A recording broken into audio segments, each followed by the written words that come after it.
The snow had been falling for 3 days straight, the kind that swallowed fences, erased roads, and made the world feel abandoned by God himself. And when Ethan Cole noticed the mailbox at the edge of the neighboring property tipped over and half buried, he almost ignored it, because everyone in the valley knew that old Mr. Hawthorne was dying, and that death had a way of making details seem unimportant. But something about the scattered envelopes, foreign stamps, delicate handwriting, a woman's name repeated again and again, pulled at him like a warning he couldn't explain. And as he bent down in the biting wind to gather them, his fingers stiffening inside his gloves, he read the name aloud without meaning to, Anya Petrovna, and felt a strange chill that had nothing to do with the cold.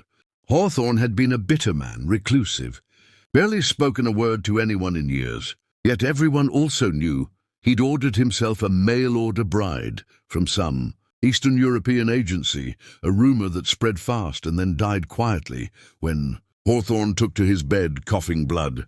And Ethan had assumed, like most people, that the whole thing had been a fantasy of a lonely, dying man.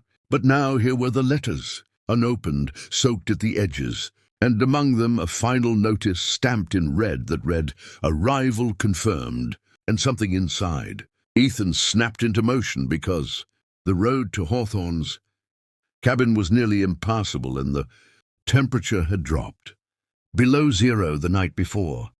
And no one should be arriving in a place like this without someone to meet them.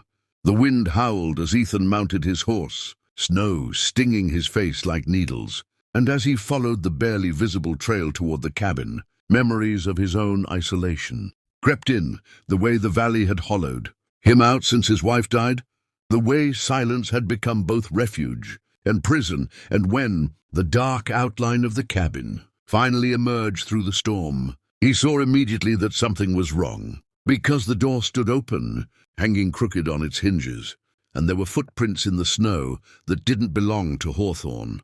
Smaller, uneven, desperate, leading away from the house and into the white emptiness beyond. Ethan dismounted, heart hammering, calling out into the wind, his voice torn apart before it could travel. And as he followed the tracks, he began to see drops of blood, faint but undeniable, staining the snow like a trail of broken promises.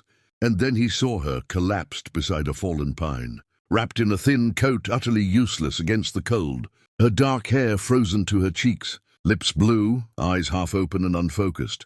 And for one terrifying moment he thought he was too late. But when he knelt and pressed his ear to her chest, he heard it, a shallow, stubborn heartbeat clinging to life. And he swore under his breath as he lifted her, shocked by how light she was, how fragile, how young. And as he carried her back toward the cabin, his arms burning, the storm raging, harder as if trying to claim her back, he realized with sick clarity that Hawthorne hadn't been waiting for a bride at all. He'd been dying alone, and she had arrived to a locked house, a dead man, and a frozen wilderness that didn't care if she lived or died. Inside the cabin, the air was stale and heavy with sickness. Hawthorne's body lay still on the bed, eyes open, mouth frozen in an expression that looked almost surprised, as if death itself had arrived before he'd been ready. And Ethan didn't have time to think about that as he built a fire with shaking hands, stripped off the woman's frozen clothes, wrapped her in blankets, rubbed life back into her skin until his arms ached and his heart pounded with a fear he hadn't felt in years. And when she finally coughed, a weak, rasping sound that felt like a miracle, he let out a breath he didn't know he'd been holding and whispered, "You're safe now," though he wasn't sure it was true. Hours passed in a blur of firelight and wind, and when she finally opened her eyes fully, dark and terrified, she tried to speak in a language he didn't understand, tears freezing at the corners of her lashes.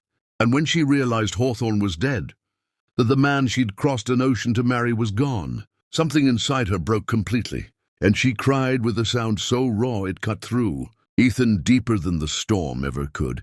And as he sat beside her, offering water, offering silence, offering the simple presence of another human being, he understood that this was no accident, that finding those letters had changed the course of both their lives. And when dawn finally crept in pale and fragile over the snowbound valley, Ethan looked at the woman sleeping fitfully beside the fire and knew with a certainty that frightened him that the real story was only just beginning.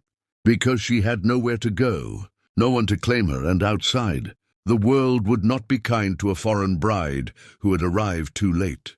And as the fire cracked and the wind softened, Ethan made a choice that would shock the town, test his faith, and bind their fates together in ways neither of them could yet imagine.